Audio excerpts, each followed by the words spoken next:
bahwa di dalam Islam tidak ada tuntunan-tuntunan yang mengaitkan kekuatan-kekuatan kepada benda-benda tertentu yang memberikan manfaat atau madarat selain semua tumpuan kita kepada Allah. Allahu Rabbi wal Islamu dini wa Muhammad. Waalaikumsalam warahmatullahi wabarakatuh. Ibu dari mana? Saya dari Bogor, Ustaz. Dari Bogor, baik. Semoga ibu dan keluarga juga kita semua senantiasa diberkahi oleh Allah Subhanahu wa Ta'ala. Silahkan. Amin. Ya, izin saya juga mendoakan Ustaz. Semoga Allah memuliakan Ustaz, mengampuni semua dosanya. Amin. Jazakallah khair. Di daerah kampung saya, itu kan banyak yang bangun rumah itu ada bikin kayak naruh barang di bawah rumah yang mau ditempatin, atau menaruh sesuatu di atap rumah, Ustaz. Nah, kebetulan orang itu sekarang hijrah untuk memperbaiki diri menjadi lebih baik. Bagaimana dengan barang yang sudah ditanam di bawahnya, barang tersebut itu diambil atau gimana, Ustaz? Jangan sampai orang tersebut jadi munafik, Ustaz. Baik. Baik.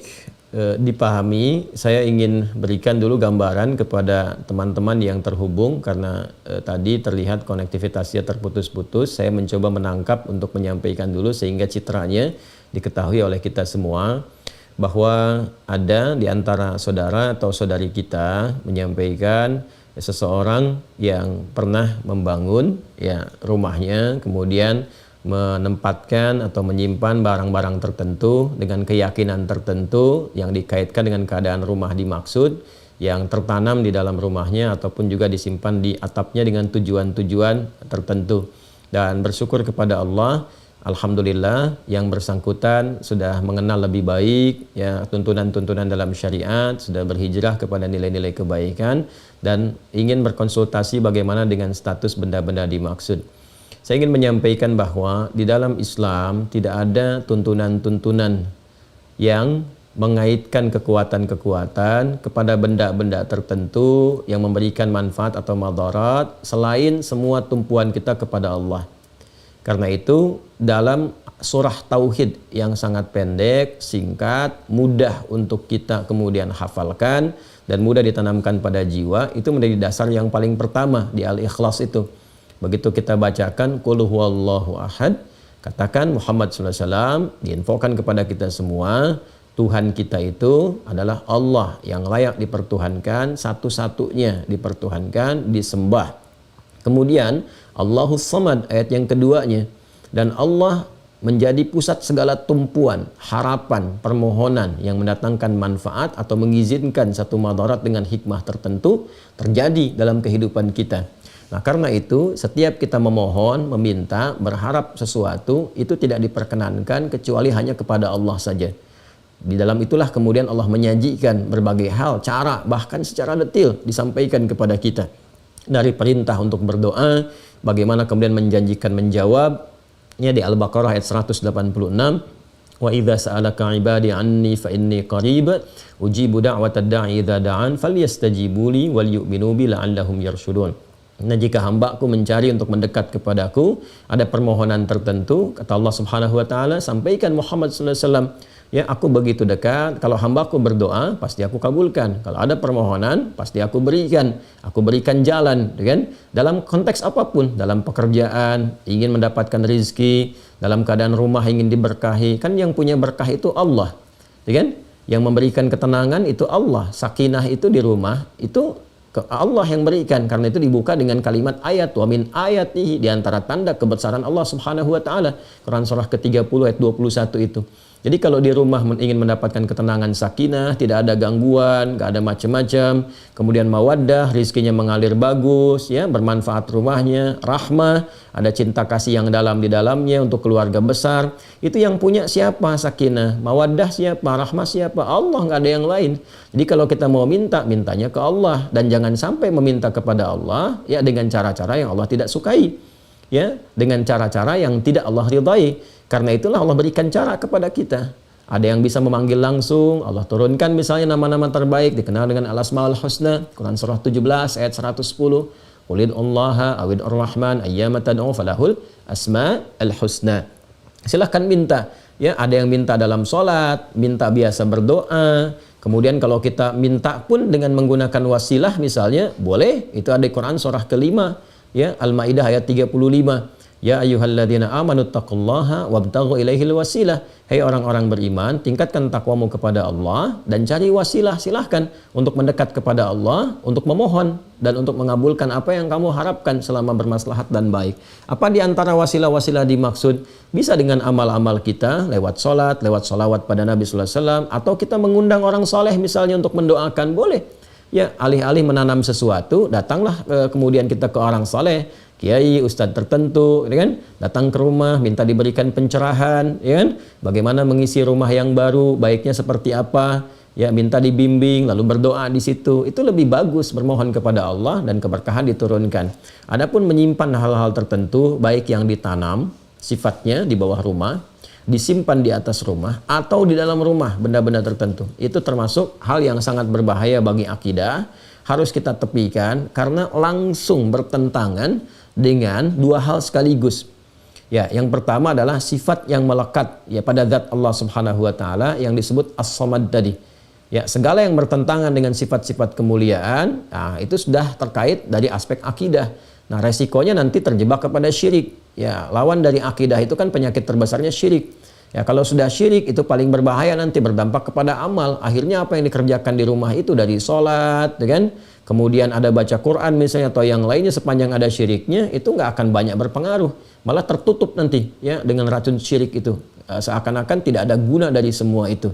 Nah, karena itu alhamdulillah sekarang sudah menyadari bahwa itu keliru, tidak boleh dilakukan. Ingat ya, baik yang ditanam, disimpan di dalam rumah, di lemari kah atau macam-macam kah, atau di atap rumah sekalipun, nah maka kalau kita sudah bertobat dan sebagainya, buang semua itu.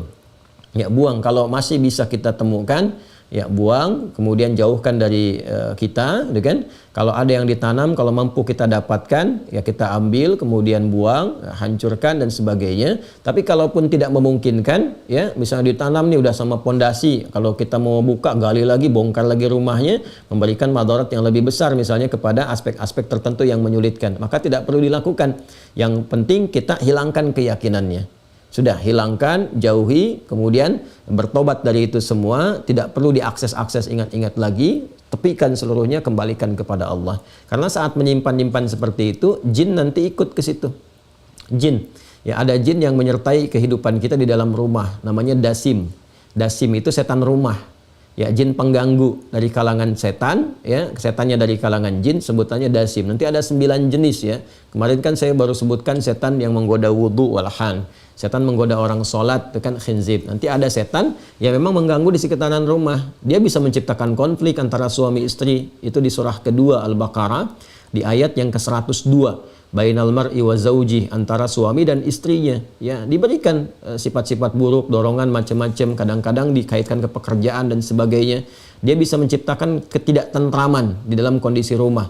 Seakan-akan nyaman, padahal itu ada satu bara dalam sekam. Kadang-kadang masuk dalam mimpi, ngasih mimpi buruk, atau memberikan was-was ketika masuk ruangan tertentu dan sebagainya. Ya, lalu setelah itu ya mudah, hadirkan sesajian, itu pekerjaan jin. Ya, sesajian di dalam rumah atau di luar rumah atau dengan melakukan tindakan tertentu, itu kemusyrikan yang parah nantinya. Karena itu cara untuk mengatasinya, kalau masih bisa diakses, buang sekalian. Ya, kalau tidak bisa diakses atau diakses menyulitkan sekali, sudah cukup hilangkan keyakinannya, bertobat kepada Allah, hilangkan keyakinannya, tingkatkan ibadah kepada Allah Subhanahu wa taala. Nanti dengan sendirinya jinnya akan meninggalkan. Di Quran surah Al-Jin sendiri, surah Al-Jin di ayat yang ke-6 itu jelas Allah sampaikan, wa annahu kana rijalun minal insi ya'udzuuna birijalin minal jinni fazaduhum rahaqa. Dan sungguh ada sementara manusia itu berkongsi dengan jin, minta perlindungan, ya, kemudian minta sesuatu yang diduga mendatangkan manfaat, padahal itu sangat merugikan kata Allah Subhanahu wa taala. Merugikan dunianya, merugikan akhiratnya. Merugikan dunianya hanya memberikan beban nanti, diminta ini, itu dan seterusnya. Kalau tidak ya menghadirkan resiko-resiko. Ya, kemudian di akhiratnya pun ya terjebak dalam suasana syirik yang tidak memungkinkan mendapatkan manfaat dari semua amal yang pernah dikerjakan. Alhamdulillah saya ikut berbahagia. Semoga dilindungi oleh Allah Subhanahu wa taala, istiqamah. Nanti kalau itu sudah ditinggalkan, yang penting dari keyakinan kita, bertobat kepada Allah, sesali itu semua, tinggalkan itu, ganti dengan ibadah, nanti pengaruhnya akan hilang. Ya, walaupun di awal-awal itu akan terasa, ya ada gejolak-gejolak seperti menahan kita. Tapi kalau kita terus yakinkan, baca ayat-ayat perlindungan. Ya, ayat-ayat perlindungan itu pertama ada yang wujudnya surah Al-Fatihah. Ya, ini untuk melatih kemantapan jiwa dari gangguan-gangguan was-was jin dan semisalnya. Itu ada beberapa ayat-ayat. Satu, surah Al-Fatihah yang 7 ayat ya, dari Bismillahirrahmanirrahim sampai waladhdallin. Kemudian Al-Baqarah ayat 255. Ya, ayat Al-Baqarah ayat 255. Kita kenal dengan ayat kursi. Ya. Kemudian yang ketiga itu 3 muawwadzatain, muawwadzatus salas, ya. Ada 3 surah perlindungan. Al-Ikhlas, Al-Falaq, An-Nas. Al-Ikhlas, Al-Falaq, An-Nas. Ini yang paling pokok. Yang paling pokok itu ada 3, ya. Al-Fatihah, kemudian ayat kursi, Al-Ikhlas, Al-Falaq, An-Nas. Kadang-kadang ada yang menambahkan dengan 5 ayat pertama surah Al-Baqarah dari Alif Lam Mim sampai wa ulaika humul muflihun, lalu ditambahkan dengan penutupnya Al-Baqarah la yukallifullahu nafsan illa wus'aha. Itu bagus juga kalau dikomplitkan sampai 5 bagian ini. Jadi kalau mau diurutkan sesuai dengan urutan tertibnya, Al-Fatihah 7 ayat, 5 ayat pertama dari surah Al-Baqarah sampai wa ulaika humul muflihun. Kemudian ayat 255 ayat kursi. Kemudian selanjutnya yang keempat, akhir ayat Al-Baqarah ayat 286. Dan yang kelima bagian terakhir, 3 surah terakhir dalam Al-Quran. Al-Ikhlas, Al-Falaq, An-Nas. Nah, kalau kita konsisten melatih dengan itu, baca, jadikan zikir kita. Kalau terjebak pada yang seperti tadi, pengaruh-pengaruh dan sebagainya, nah itu Allah akan mengangkat. Ya, pengaruh-pengaruh jin tadi, pengaruh-pengaruh yang tidak baik, was-was, ketakutan, ada ini, itu diangkat oleh Allah, diganti dengan penanaman tauhid, kekuatan-kekuatan Rabbani namanya, kekuatan Rabbaniyah. Tanamkan pada jiwa kita, sehingga yang tadi itu hilang. Nah, mengangkat sesuatu dari dalam diri kita dan mengganti dengan baiknya, itu yang disebut ruqyah namanya. Karena itu 5 bagian tadi disebut dengan ayat-ayat ruqyah atau surah-surah ruqyah. Itu bisa dengan meruqyah diri sendiri, pribadi kita, dia membiasakan. Jadi mengeluarkan sifat-sifat jelek yang ada dalam diri kita, entah pengaruh dari nafsu atau pengaruh dari was-was setan. Ya, itu dibiasakan juga oleh para ulama. Makanya setiap sholat kan ada surah-surah berzikir kan? Ya, 3 surah terakhir termasuk surah Al-Baqarah 255, ayat kursi itu kan kita pakai lewat zikir.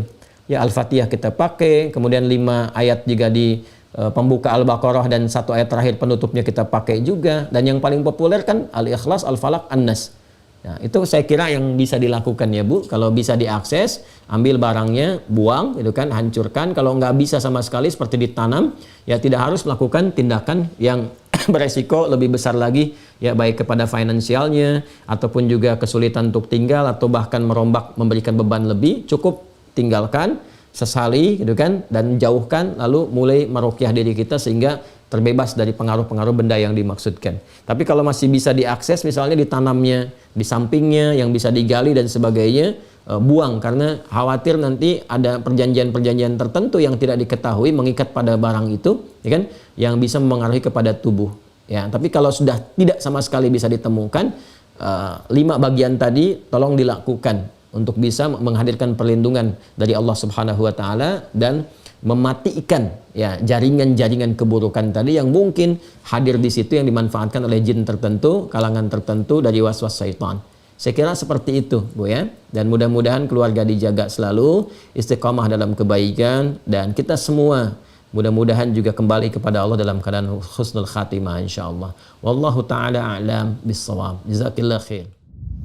سبيل الدموع سبيل مريح تنهدى يا صاحي كي تستمع